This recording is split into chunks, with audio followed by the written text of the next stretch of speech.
Hello and welcome to the channel once again. Victory series में आपका बहुत स्वागत है। Episode number 4। ठीक है, इससे पहले एपिसोड नंबर 1, एपिसोड नंबर 2 और एपिसोड नंबर 3 आपने देखे हैं। एक एक क्वेश्चन को लिख लिख कर प्रैक्टिस किया है, कॉन्सेप्ट को समझा है। ठीक है, और आज एपिसोड नंबर 4 में क्या कुछ स्पेशल है वो मैं आपको बता देता हूं। आज हम लोग ऐड करने जा रहे हैं काइनेमेटिक्स को। ठीक है, अब से हम काइनेमेटिक्स के क्वेश्चन भी डेली प्रैक्टिस करेंगे। और इससे पहले periodic properties we have already discussed and ray optics and atomic structure, right. आज भी इनके हम लोग क्वेश्चन प्रैक्टिस करेंगे, जरूर करेंगे। बहुत अच्छे और बहुत सिलेक्टिव क्वेश्चंस मैं आज आपके लिए रिसर्च करके लेकर के आया हूं, जिनके एग्जाम में आने के चांसेस बहुत ज्यादा हैं। ठीक है, तो क्वेश्चन प्रैक्टिस करेंगे सभी चीजों की, बट आज हम ऐड कर रहे हैं अपनी सीरीज में काइनेमेटिक्स। तो जोरदार तालियों के साथ स्वागत कीजिए काइनेमेटिक्स का। अब से इस जर्नी में हमारे साथ होंगे काइनेमेटिक्स भी। ठीक है, बाकी periodic properties, ray optics and atomic structure we have discussed, but आगे भी एज आई सेड कि कंटिन्यूटी मेंटेन रखेंगे, रिवीजन करते रहेंगे, डेली क्वेश्चन प्रैक्टिस करेंगे जब भी आपको ये लेक्चर सीरीज मिलती है। ठीक है, कोशिश करूंगा यार थोड़ी फ्रीक्वेंसी बढ़ाऊं। एक्चुअली थोड़ा सा रीशफलिंग चल रही थी, अभी थोड़ा सा मैं स्टूडियो में नहीं हूं। ठीक है, सो इसीलिए अभी रिकॉर्डिंग आपको मिल रही है, but soon I will try कि मैं स्टूडियो से ही सारी चीजें मैनेज करूं। ठीक है, बट थोड़ा सा कुछ पर्सनल रीजंस की वजह से चीजें थोड़ी सी रिशफल करनी पड़ी। ठीक है, सो शुरू करते हैं अपनी सीरीज को, बाकी बातें बाद में करेंगे। तो यार सबसे पहला क्वेश्चन है और थोड़ा सा डिफिकल्ट कैटेगरी में क्वेश्चन आता है, बिकॉज स्टूडेंट्स को समझ में नहीं आता ये क्वेश्चन। सबसे पहली चीज तो ये है, इतना तो क्लियर हो जाता है कि सर इसमें डिस्प्लेसमेंट निकालना है। ये एचपीयू आईआईटी का फेमस क्वेश्चन है, फेमस क्वेश्चन है, इजी है। सर क्या निकालना है, कोई बच्चे से पूछो कि क्या निकालना है बेटा, वो बोलेगा कि डिस्प्लेसमेंट निकालना है। फिर जब निकालने की बारी आएगी डिस्प्लेसमेंट को, तो फिर थोड़ा सा मुश्किल लगेगा। तो क्वेश्चन को पहले थोड़ा सा समझते हैं, थोड़ा सा विजुअलाइज करते हैं, फिर चीजें हो जाएंगी। तो एक एयरप्लेन है, वो 400 मीटर नॉर्थ में जा रहा है। ठीक है सर, डायरेक्शन सभी को याद है ना भाई, डायरेक्शन सभी को याद है कि सर एयरप्लेन है 400 मीटर, 400 मीटर्स ये नॉर्थ में जा रहा है। क्लियर सर, ठीक है, कोई इशू नहीं है। उसके बाद 300 मीटर ये ईस्ट में जा रहा है, 300 मीटर ये ईस्ट में जा रहा है। बिल्कुल ठीक है सर, कोई प्रॉब्लम नहीं है। Yes, displacement is a vector quantity, use करेंगे उस चीज को। सो 400 in the north, 300 in the east. Sir इतना तो हमें समझ में आ गया। अब सर ये 1200 मीटर अपवर्ड्स भी तो जा रहा है, इसको सर कैसे ड्रॉ करें बेटा।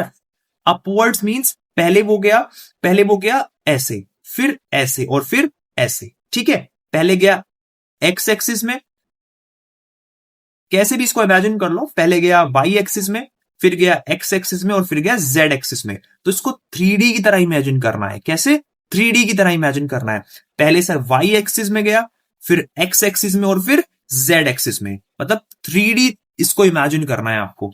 तो फिर वो अपवर्ड डायरेक्शन में जाता है, अपवर्ड डायरेक्शन में जाता है कितना, 1200 मीटर, 1200 मीटर। तो अपने को क्या निकालना है बेटा, अपने को डिस्प्लेसमेंट निकालना है। अपने को क्या निकालना है, डिस्प्लेसमेंट। सर फिर उसका डिस्प्लेसमेंट कितना होगा, उसका डिस्प्लेसमेंट कितना होगा।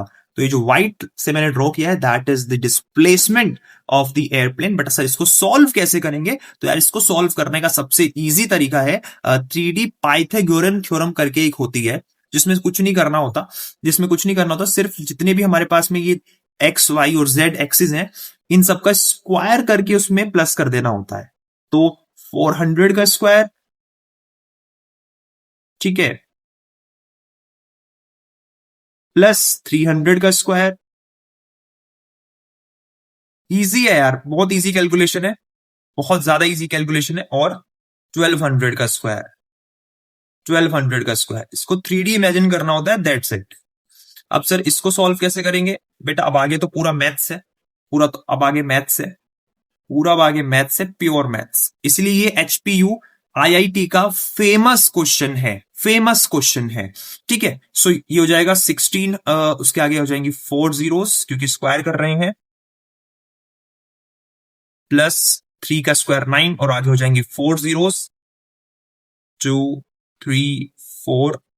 उसके बाद 12 का स्क्वायर 144 144 144 और आगे हो जाएंगी 4 zeros 1 2 3 4।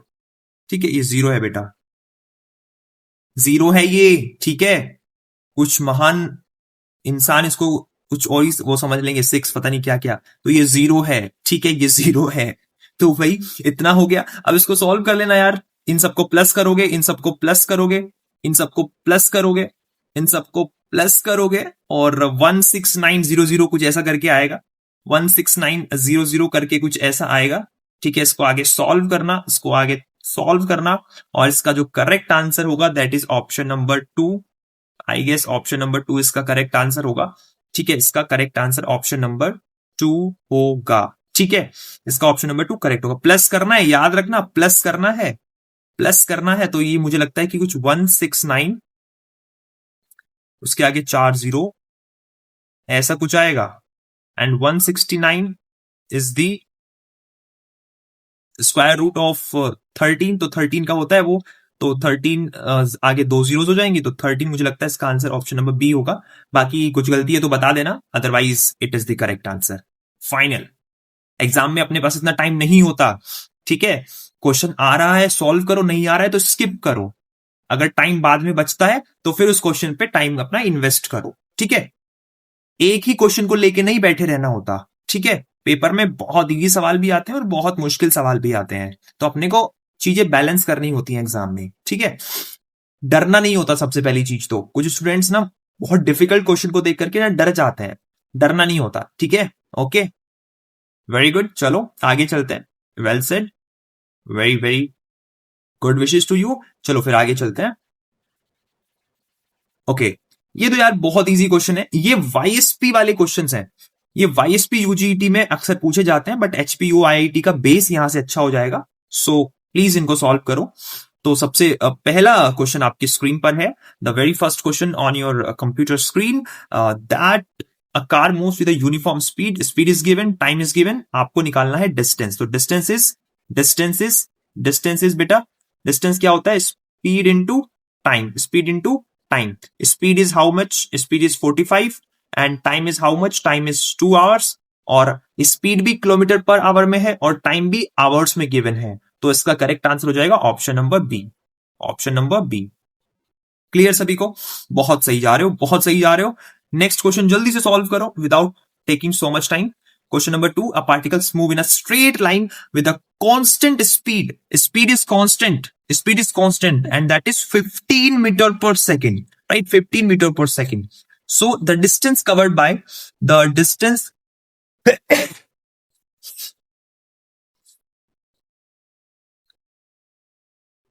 so the distance covered by the particle time interval t1 से t4 तक कितना वो डिस्टेंस कवर करे? t1 से t4 तक, t1 से t4 तक, t1 से t4 तक। तो टाइम इंटरवल कितना है? 4 - 1 that is 4 - 1 that is 3, that is 3 ना, दैट इज 3। 4 - 1 that is 3। ठीक है, 3 सेकेंड हमारे पास में है, डिस्टेंस निकालना है। ठीक है, speed is 15 and time is 3, time is 3, तो 15 3 सा 45। इसका भी ऑप्शन नंबर बी जो होगा वो करेक्ट आंसर होगा। बोलो सही कर रहा हूं ना? सही है ना? यस। उसके बाद मुझे आपसे पूछना चाहिए कि आप सही कर रहे हो। ठीक है, option number question number 3, question number 3, online में सब उल्टा ही होता है। ठीक है, जितनी मेहनत एजुकेटर कर रहा है, काश इतनी मेहनत देखने वाला स्टूडेंट भी करे तो टॉप रैंक प्रोड्यूस करे। और इस चैनल पर एचपी सेट में टॉप रैंक्स प्रोड्यूस हुई है। अभी रिजल्ट का वेट चल रहा है। ठीक है, रिजल्ट का वेट चल रहा है। सो लेट्स सी, रिजल्ट आएगा, फिर उसके बाद काउंसलिंग, बहुत लंबा प्रोसेस जो है वो चलेगा एचपीटीयू एचपी सेट का। ठीक है, but एचपीयूआईआईटी is also a very good option, a very good option, very good option. So a train moves with a constant velocity of 90 kilometre per our. एक ट्रेन है जो कांस्टेंट वेलोसिटी से चल रही है कांस्टेंट वेलोसिटी से चल रही है 90 किलोमीटर पर आवर से, ठीक है। A train moves with a constant velocity of 90 kilometre per hour. The distance covered in the distance covered in 10 seconds, I guess वो 10 ही होगा। अब अगर मैं अपने फेस को यहां से रिमूव करूंगा तो ये इरेज हो जाएगा पीछे का, ठीक है। ये दोनों क्वेश्चन डन है ना भाई, इसको मैं इरेज कर दूं। Should I erase this 2 questions? Say yes और no in the live chat, ठीक है। I know it's a recorded video, premiere चल रहा है, बट क्या मैं इसको इरेज कर दूं? ठीक है, डन सभी का हो गया होगा, ठीक है, हो गया होगा ये दोनों क्वेश्चन 1 और 2, ठीक है, क्लियर। चलो अब मैं इसको इरेज कर देता हूं और आपको ये क्वेश्चन जो है वो नीचे वाले क्लियर दिख जाए, इसलिए मैं अपने आप को थोड़ा सा एडजस्ट कर लेता हूं। ओके, नाउ क्वेश्चंस आप रीड कर पा रहे हैं। हाँ, 10 सेकेंड्स में कितना डिस्टेंस आप कवर करोगे? तो भैया आपको एक कांस्टेंट वेलोसिटी गिवन है and you also given with the time, तो आपको डिस्टेंस कवर कितना है वो यहां पर कैलकुलेट करना है। A train moving with a constant velocity of 90 kilometre per our, distance covered bye 10 seconds. तो बहुत सारे बच्चे इस वक्त सोच रहे होंगे कि सर इसका आंसर कहीं 1 और 2 तो नहीं है, बट मैं आपको बता दूं इसका आंसर 1 भी नहीं है, इसका आंसर 2 भी नहीं है। हालांकि दोनों ऑप्शन सेम है, तो यही इसका करेक्ट आंसर है 250 metre. 250 metre is a typing error, but 250 metre is the correct answer. Sir कैसे 250 मीटर हो गया? अरे ध्यान से देखो, टाइम किसमें गिवन है? सेकंड्स में गिवन है, लेकिन स्पीड वेलोसिटी किसमें गिवन है? किलोमीटर पर आवर में गिवन है। तो हमें किलोमीटर पर आवर को पहले कन्वर्ट करना है मीटर पर सेकंड में। ये छोटी छोटी गलतियां हैं जो आपके मार्क्स कटवाएंगी पेपर में, ठीक है, मार्क्स यहां से कटेंगे। फिर कहोगे कि यार सर पेपर तो इजी था, बट अपना ये गलत हो गया। ध्यान से तो देखो बेटा, टाइम सेकंड्स में गिवन है और वेलोसिटी आपकी किलोमीटर पर आवर में गिवन है, तो किलोमीटर पर आवर को मीटर पर सेकंड में कन्वर्ट करना सीखो। सर कैसे कन्वर्ट करेंगे? चलो मैं सिखाता हूं। 90 है, इसको मीटर पर सेकंड में करना है, तो बेटा इसको 5/18 से क्या कर दो? 5/18 से इसको क्या कर दो? 5/18 से क्या कर दो? इसको मल्टीप्लाई करा दो, ठीक है। तो हमारे पास में जो यहां से स्पीड आएगी that is 25 metre per second, 25 metre per second, ठीक है। अब sir we have the velocity in metre per second and we also have the time. तो क्या निकालना है हमें? डिस्टेंस निकालना है, फिर से डिस्टेंस निकालना है, ठीक है। सो यहां से आप क्या कर दो? मल्टीप्लाई करा दो टाइम को और स्पीड को, तो because distance is what? Distance is speed into time, velocity into time, whatever, ठीक है। सो ये दोनों हमारे करेक्ट ऑप्शन हो जाएंगे। क्लियर इतना? चलो बढ़िया है। नेक्स्ट क्वेश्चन बहुत इजी क्वेश्चन है, बहुत बेसिक क्वेश्चन है। कार मुझसे यूनिफॉर्म स्पीड से चल रही है और हमसे एवरेज स्पीड पूछी है। जब कार का स्पीड यूनिफॉर्म है, जब कार यूनिफॉर्म स्पीड से चल रही है, यूनिफॉर्म स्पीड मतलब थ्रू आउट द जर्नी जो स्पीड है, जो स्पीड है वो 50 किलोमीटर पर आवर है। चेंज ही नहीं हो रही स्पीड। जब स्पीड चेंज ही नहीं हो रही तो हम एवरेज क्या निकालें? ठीक है, तो when speed is uniform through out the journey, uniform speed means the constant speed, तो वहां पर एवरेज स्पीड भी हमारी 50 किलोमीटर पर आवर ही होगी, 50 किलोमीटर पर आवर ही होगी। याद रखना, ठीक है, याद रखना, कीप इन माइंड, ठीक है। बहुत बेसिक क्वेश्चंस थे, बट सभी के लिए इजी नहीं थे, क्योंकि बेसिक थे, बट बेसिक चीजों में यही प्रॉब्लम होती है कि अक्सर हम छोटी छोटी चीजें इग्नोर करते हैं, उसकी वजह से हम इजी चीजों को भी नहीं कर पाते हैं, राइट। या तो इस तरीके के क्वेश्चंस भी आपको मिलेंगे देखने में, जो थोड़े से ट्रिकी होंगे, इजी होंगे but not so easy, but आसान भी नहीं होंगे। सो नेक्स्ट, अब आपके सामने एक अच्छा क्वेश्चन है। It is one of my favourite question, जहां पर थोड़ा सा डिफरेंशिएशन जैसी चीजों का एप्लीकेशन होता है। बहुत इंपॉर्टेंट सवाल है, बहुत ज्यादा इंपॉर्टेंट क्वेश्चन यहां पर ये है। क्वेश्चन में आपको डिस्प्लेसमेंट गिवन है बॉडी का, ठीक है, और आपसे वेलोसिटी पूछी है। आपसे क्या पूछी है? वेलोसिटी पूछी है। तो यार वेलोसिटी होती है ds/dt, समझ पा रहे हो? डिस्प्लेसमेंट का आपको डिफरेंशिएशन कराना है, आपको डिस्प्लेसमेंट का डिफरेंशिएशन कराना है। डिस्प्लेसमेंट का क्या कराना है? डिफरेंशिएशन कराना है, ठीक है, डिफरेंशिएशन कराना है आपको। क्या आप सभी को डिफरेंशिएट करना आता है? क्या डिफरेंशिएशन आप सभी को आता है? ठीक है, सो डिफरेंशिएशन बेसिकली में क्या होता है कि जो पावर होती है, जैसे यहाँ पे 2 पावर है, तो पावर आगे आ जाती है, ठीक है, और पावर में से 1 माइनस हो जाता है। देखो मैं अभी आपको करके दिखाता हूं। तो मुझे इसको डिफरेंशिएट करना है, एस को, तो एस तो गिवन है, तो डिफरेंशिएट करने के लिए बहुत सारे तरीके यूज करते हैं, बट मैं डायरेक्ट कर रहा हूं इसको। सो 1/2 GT स्क्वायर है, मुझे इसको डिफरेंशिएट करना है विद रिस्पेक्ट टू टाइम। तो टाइम की जो पावर है दैट इज 2, टाइम की कितनी पावर है 2, ठीक है। तो पावर में से 1 घटाओ, पावर को आगे लाओ, पावर कितनी है 2, पहले पावर को आगे लेके आओ, 2 है, तो ये 2 है ना, ठीक है, 2 है पावर, ठीक है, पावर 2 है, तो पावर को आगे लेके आ जाओ मल्टीप्लाई में, ठीक है, और पावर में से 1 घटा दो, तो 2 - 1 1 ही बचेगा, ठीक है, 2 से 2 कैंसिल, तो आंसर हो जाएगा GT, ऑप्शन नंबर ए, ठीक है। डिफरेंशिएशन करने का रूल जो यहां पे लगा है, पावर को आगे लाओ और पावर में से 1 घटाओ, ठीक है। टी के रिस्पेक्ट में हम कर रहे थे, तो टी की ही पावर के साथ हमें डील करना था।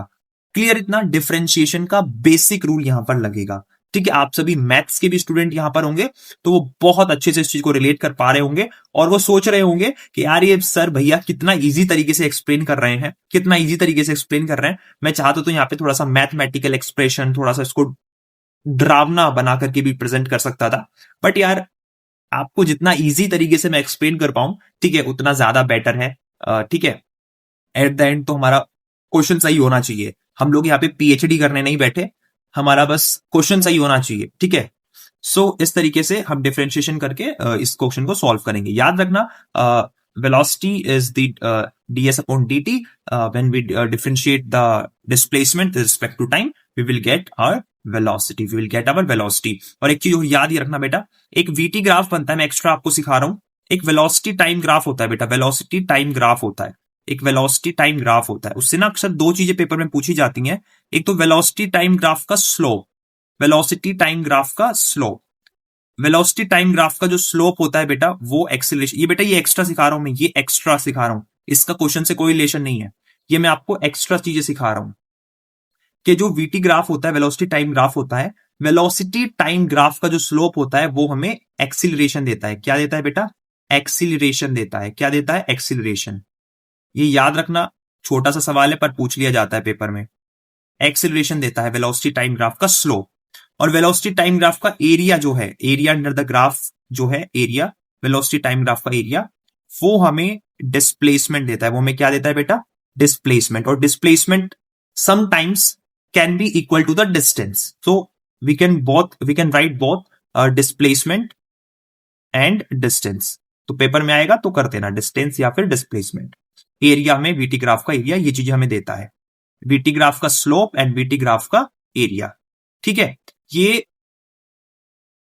प्रीवियस ईयर क्वेश्चन पेपर में पूछी गई चीजें है, PYQ है ये बेटा, PYQ, ठीक है। वेलोसिटी टाइम ग्राफ का स्लोप कैलकुलेट करने को भी आ सकता है, मैं सिखा दूंगा आगे अपकमिंग लेक्चर्स में कि कैसे स्लोप कैलकुलेट करते हैं VT ग्राफ का, और VT ग्राफ का एरिया कैसे कैलकुलेट करते हैं, ठीक है। That is additional information and it's also पूछी जा चुकी है आपके प्रीवियस ईयर क्वेश्चन पेपर्स में, ये क्वेश्चन मुझे दिखे। So now let's move ahead with this another important question, और मैं चाहता हूं कि यार इस क्वेश्चन का आंसर आप मुझे कमेंट सेक्शन में दें, इसको एज अ होमवर्क सॉल्व करें, आप इस क्वेश्चन को, इसको एज अ होमवर्क इस क्वेश्चन को सॉल्व करें, ठीक है। इसका आंसर मुझे कमेंट में बताएं, ठीक है। एक पार्टिकल है, कांस्टेंट वेलोसिटी से चल रहा है, ठीक है, कांस्टेंट वेलोसिटी से चल रहा है एक पार्टिकल, ठीक है, at T equals to zero, at T equals to zero उसका एक्सेलरेशन भी आपको गिवन है, बॉडी चलना शुरू करती है, ठीक है। So the velocity of the body, जब वो 5 सेकेंड्स में बॉडी पहुंच जाती है, बॉडी जब 5 सेकेंड्स पे पहुंच जाती है तब उसका वेलोसिटी कितना होगा। ये होमवर्क क्वेश्चन है, सॉल्व करेंगे, बहुत ज्यादा इंपॉर्टेंट क्वेश्चन है। I want answer in the comment sections, को सॉल्व करके मुझे कमेंट में आंसर करेंगे, मुझे भी तो पता चलना चाहिए कि यहां तक लेक्चर कौन स्टूडेंट देख रहे हैं, ठीक है। सो आई वॉन्ट कि अगर आप इस सीरीज में जुड़े हो तो पूरा इस सीरीज को कंप्लीट देखो, एक एक क्वेश्चन को प्रैक्टिस करो, ठीक है। जस्ट इंट्रोडक्शन देख के ही बच्चे निकल लेते हैं, तो ऐसा मत करो। If you are consistent, it's my guarantee कि आप बहुत अच्छा स्कोर करोगे। आपका स्कोर बूस्ट हो जाएगा, आपका स्कोर बूस्ट हो जाएगा। अगर आपके यू नो 50 नंबर आ रहे हैं तो 60-65 पहुंच जाएंगे, 60-65 आ रहे हैं तो आपके 80-90 तक भी पहुंच जाएंगे YSP UGET में, क्योंकि 100 मार्क्स का पेपर होता है। HPUIT का 200 मार्क्स का पेपर होता है। अगर 100 मार्क्स आ रहे हैं तो 120 तक पहुंच जाओगे, अगर 120 आएंगे तो 150 180 तक पहुंच जाओगे। ठीक है, स्कोर आपका बहुत बूस्ट होगा। एग्जाम में सेम या फिर सिमिलर टाइप के क्वेश्चंस आपको मिलेंगे। ठीक है, सेम या फिर सिमिलर टाइप के क्वेश्चंस आपके क्वेश्चन पेपर में एग्जाम डे वाले दिन मिलेंगे। ठीक है, ये बात आप अपने एचपी सेट जो अभी देकर के आए हैं ना उनसे पूछ लेना, और जो अभी एचपी सेट देकर के आए हैं और एचपीयू आईआईटी का एग्जाम देने वाले हैं तो यार कमेंट सेक्शन में बता देना। ठीक है, कि जो चीजें बोली जाती हैं वही चीजें एग्जैक्टली होती हैं। सो इस क्वेश्चन को ध्यान से पढ़ो। प्रोजेक्टाइल मोशन के ऊपर ये क्वेश्चन बेस्ड है कि प्रोजेक्टाइल मोशन में जो वेलोसिटी होती है उसके ऊपर क्वेश्चन है। सो एक प्रोजेक्टाइल मोशन में क्या होता है, प्रोजेक्टाइल मोशन में क्या होता है, बॉडी ऐसे जाती है और ऐसे प्रोजेक्टाइल मोशन करती है। ठीक है, ऐसे प्रोजेक्टाइल मोशन बॉडी करती है। ठीक है, सो बॉडी का जो ये आपका वाई एक्सिस है और ये आपका एक्स एक्सिस है।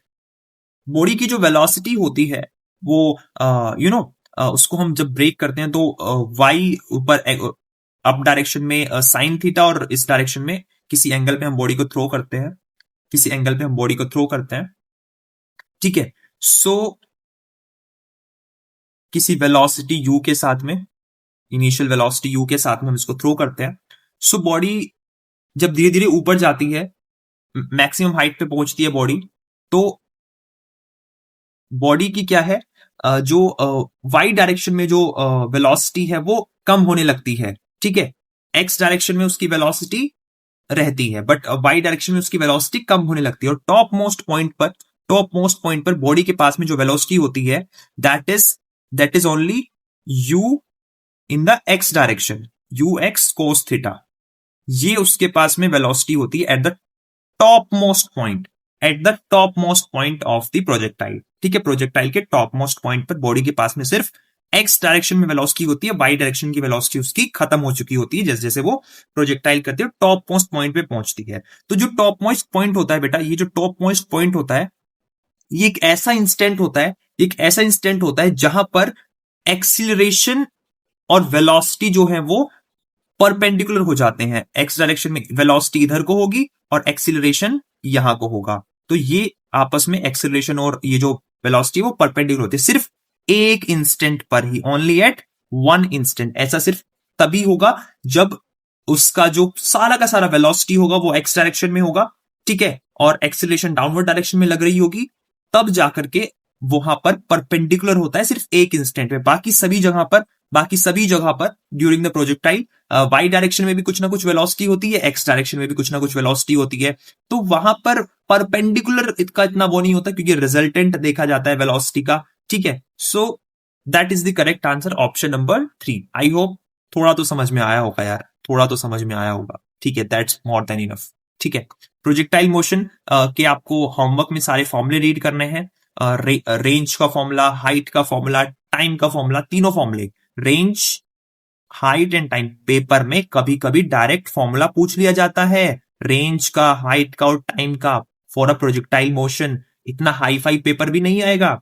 ठीक है, तो फॉर्मूलाज पढ़ लो। रेंज का फॉर्मूला, ठीक है, रेंज का फॉर्मूला, हाइट का फॉर्मूला, ठीक है, u square sine 2 theta by g, जो वो वाले फॉर्मूले होते हैं उनको पढ़ो। ठीक है, रिवाइज करो, हो जाएगा। Next, rain man problem. हालांकि ये पूछा नहीं जाता बट फिर भी फॉर द सेफ साइड कर लेते हैं क्योंकि एक बार आ गया था रिसेंटली पेपर में। ठीक है, AMRU का पैरामेडिकल का पेपर था आई गेस, तो ये सवाल पूछ लिया था। ठीक है, HP हिमाचल प्रदेश के एंट्रेंस एग्जाम्स में क्वेश्चन काफी ज्यादा चर्चाओं में रहता है, कभी कभी आ जाता है बिन बुलाए मेहमान की तरह। सो rain was falling vertically with a speed of 3 meter per second. A man is running with the same speed. एक आदमी है वो भी सेम स्पीड से चल रहा है। तो भैया आपको बताना है velocity of rain velocity of rain with respect to man. ठीक है, तो velocity of rain with respect to man बताना है अपने को। ठीक है, इसको सॉल्व करते हैं कि सर वेलोसिटी आ रही है, जो रेन है वो आ रही है डाउनवर्ड डायरेक्शन में, that is the minus J direction. और सर आदमी जा रहा है आई डायरेक्शन में, होता ना एक्स वाई जेड, वही 3D प्लेन जिस क्वेश्चन के साथ शुरुआत करी थी, जिस कॉन्सेप्ट के साथ, उसी कॉन्सेप्ट के साथ अभी हम ये क्वेश्चन डील कर रहे हैं। ठीक है, माइनस जे डायरेक्शन में, डाउनवर्ड डायरेक्शन में आ रही है आपके पास में आपका रेन जो है। ठीक है, माइनस जे डायरेक्शन, अरे Y direction minus Y direction, अरे यार आपको velocity of rain minus velocity of man हम कर देंगे। ठीक है, it is a vector quantity, velocity is a vector quantity, तो यहां पर पूरा वही चलेगा। रेन जो है माइनस जे डायरेक्शन में आ रही है एंड दैट इज 3, तो हम यहां पे लिखेंगे -3 जे डायरेक्शन। और इंसान जो है वो ए डायरेक्शन में जा रहा है with the same speed, so -3 I cap, -3 J cap and -3 I cap is the direction. ठीक है, तो जब हम इसको सॉल्व करेंगे आई और जे, जब हम इन वेक्टर्स को यहां पर सॉल्व करेंगे तो हमारे पास में आएगा 3√2, तो जिसको हम लिखा जा सकता है 3 इंटू 1.4 करके। ठीक है, 1.4 करके, and that is our correct answer, option number 3। Clear है सभी को? ये वेक्टर सॉल्व करना आता है क्या सभी को? Yes, please please please let me know, क्या आप इसको सॉल्व कर पाएंगे? ठीक है,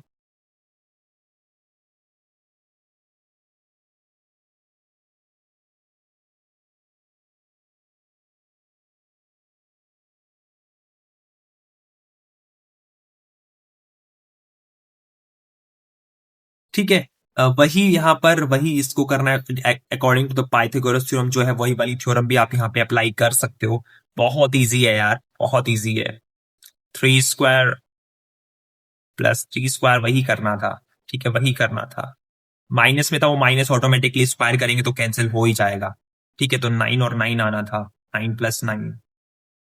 ठीक है, 9+9 आना था, ये हो जाता है 18। ये क्या हो जाता है? 18 हो जाता है, 18 हो जाता है। ठीक है, 18 को हम लोग क्या लिख सकते हैं? ये लिख सकते हैं, और इसके आगे का प्रोसेस मैंने आपको सॉल्व करके बता दिया। तो आंसर होगा ऑप्शन नंबर 3, ऑप्शन नंबर 3। बोलो क्लियर सभी को यार? क्लियर है? ये पाइथागोरस थ्योरम लगा के भी इसको कर सकते थे, पाइथागोरस थ्योरम से भी कर सकते थे, बट वेक्टर से कर किया हमने, हमें ये क्लियर हुआ कि जिसका वेलोसिटी निकालते हैं, velocity of rain with respect to man निकालते हैं, तो velocity of rain minus velocity of man भी करते हैं, but according to the vector जो हमारा कॉन्सेप्ट है उसको अप्लाई करके। I hope this is very much clear to you all. चलो फिर आगे चलते हैं। नाउ रे ऑप्टिक्स के ऊपर एक best question. As I said कि रे ऑप्टिक्स को भी हमने जैसे शुरू किया है, तो उसका डेली जो भी हमारे सीरीज में एपिसोड्स आएंगे, तो सभी एपिसोड्स में अब आपको रे ऑप्टिक्स के ऊपर भी एक बेस्ट क्वेश्चन जरूर देखेगा। हालांकि मैं 2 क्वेश्चंस लेकर के आया हूं, दोनों क्वेश्चन बहुत ज्यादा इंपॉर्टेंट है। पहला क्वेश्चन है टोटल इंटरनल रिफ्लेक्शन में जो एंगल ऑफ इंसिडेंस होता है वो इक्वल होता है एंगल ऑफ क्रिटिकल एंगल के for the pair of media in the contact with the angle of refraction. देखो यार, ये बोला जा रहा है कि टोटल इंटरनल रिफ्लेक्शन में सबसे पहली कंडीशन तो ये है कि लाइट जो है वो डेंसर से रेयरर में जाने की कोशिश करती है। लाइट जो है वो डेंसर से रेयरर में जाने की कोशिश करती है। अब इस क्वेश्चन में क्या है, ये सपोज नॉर्मल लाइन है। ठीक है, ये एक कोई भी मीडिया है, डेंसर मीडियम है, और ये आपका रेयरर मीडियम है। ठीक है, डेंसर से रेयरर मीडियम में लाइट जाने की कोशिश करती है, तभी टोटल इंटरनल रिफ्लेक्शन होता है। ये मस्ट कंडीशन है टोटल इंटरनल रिफ्लेक्शन की। ठीक है, सो नाउ क्या हो रहा है कि angle of incidence is equal to the critical angle. ठीक है, फॉर पेयर ऑफ कॉन्टेक्ट में versus angle of refraction. Angle of refraction क्या होगा? जब देखो एंगल ऑफ इंसिडेंस और क्रिटिकल एंगल जब बराबर हो जाते हैं, एंगल ऑफ इंसिडेंस और क्रिटिकल एंगल जब बराबर हो जाते हैं, तो लाइट क्या करती है? इंसिडेंट होने के बाद में ना गेज करती है, मतलब सरफेस पे ही ऐसे रहती है, ऐसे, ठीक है, ऐसे, ठीक है। सो एंगल ऑफ रिफ्रैक्शन हम कैलकुलेट करते हैं नॉर्मल लाइन से। कहां से कैलकुलेट करते हैं एंगल ऑफ रिफ्रैक्शन? नॉर्मल से। तो नॉर्मल से रिफ्रैक्टेड रे का जो एंगल होगा दैट इज 90 डिग्री। तो option number A is our correct answer. ये आपको याद रखना है, जब एंगल ऑफ इंसिडेंस और क्रिटिकल एंगल बराबर होते हैं तो लाइट रे सरफेस पे ही निकल जाती है, बाहर नहीं जाती, ठीक है, एट द सरफेस गेज करती है, ठीक है। सो आपसे एंगल ऑफ रिफ्रैक्शन पूछा है, अब यहां पे आपको ये चीज याद रखनी है कि जो एंगल ऑफ रिफ्रैक्शन या फिर एंगल ऑफ इंसिडेंस होते हैं वो हमेशा नॉर्मल लाइन से कैलकुलेट किए जाते हैं। तो नॉर्मल से रिफ्रैक्टेड रे का जो एंगल है वो 90 डिग्री एंगल होगा। क्लियर? तो ये इसका फर्स्ट क्वेश्चन का यहां पर आंसर है। दूसरा, इसमें से कौन सा टोटल इंटरनल रिफ्लेक्शन की वजह से नहीं होता? Optical fibre, yes, total internal reflection. Mirage formation, yes, due to the total internal reflection. Brilliance of diamond, yes, due to the internal reflection. But कौन सा नहीं होता? दैट इज ऑप्शन नंबर 2, कि हम किसी भी difference apparent in real depth, जो आपका पॉन्ड है उसके बीच में डिफरेंस टोटल इंटरनल रिफ्लेक्शन, तो उससे कोई दूर दूर तक रिलेशन नहीं है। तो यही हमारा जो होगा करेक्ट आंसर होगा, ऑप्शन नंबर बी। बाकी सब टोटल इंटरनल रिफ्लेक्शन के एप्लीकेशंस होते हैं। क्लियर इतना? क्लियर इतना सभी को? बहुत इंपॉर्टेंट है, पेपर में पूछ लिया जाएगा, तो डरने का नहीं है, बिंदास मार्क करके आना है, ठीक है। एग्जाम तो क्वालिफाई हो ही जाएगा, अपन तो रैंक के लिए पढ़ रहे हैं सर, ठीक है। Atoms can have the same mass number, same है, वाओ, सेम मास नंबर है बट डिफरेंट एटॉमिक नंबर है, तो उसको बोलते हैं आइसोबार्स। उसको क्या बोलते हैं बेटा? आइसोबार्स बोलते हैं। क्या बोलते हैं? आइसोबार्स बोलते हैं। एनसीईआरटी से वो आइसोबार, आइसोटॉप्स, ठीक है, से जरूर रीड कर लो, ठीक है, वो रीड कर लो, वहां पर कुछ एग्जाम्पल्स हैं, वो एग्जाम्पल्स पूछे जा सकते हैं कि कौन से दो आइसोटॉप्स हैं, कौन से ये आइसोमर्स हैं, आइसोमर्स नहीं, आइसोटॉप्स और आइसोबार्स हैं। आइसोमर्स तो फिर आपका हम पढ़ेंगे ऑर्गेनिक केमिस्ट्री में, ठीक है। So option number C is our correct answer. चलो, ये क्वेश्चन बहुत जरूरी है करना, पीवाईक्यू है, it's a PYQ of YSPUG, it's a PYQ question. Chalcogens होते हैं आपके ग्रुप 16, ऑक्सीजन वाले ग्रुप को चैल्कोजेन ग्रुप्स बोला जाता है, ठीक है। ऑप्शन जो ग्रुप 13 होता है, ये इनर्ट गैसेस होती हैं बेटा, ये इनर्ट गैसेस होती हैं, इनर्ट गैसेस होती हैं। और आपके जो ग्रुप 17 होता है ये आपका हैलोजन होता है, ये आपका हैलोजन ग्रुप होता है। और जो ग्रुप 15 होता है बेटा ये आपका निकोजन ग्रुप होता है, ऐसे पी से इसको लिखते हैं, पी से लिखते हैं, इसको बोलते हैं निकोजन ग्रुप। कौन सा ग्रुप बेटा? निकोजन ग्रुप, निकोजन ग्रुप, याद रखना, ठीक है। क्लियर? इतना पूछा जा सकता है, पीवाईक्यू है, आगे भी कुछ कुछ पूछ लेंगे, so be ready for that.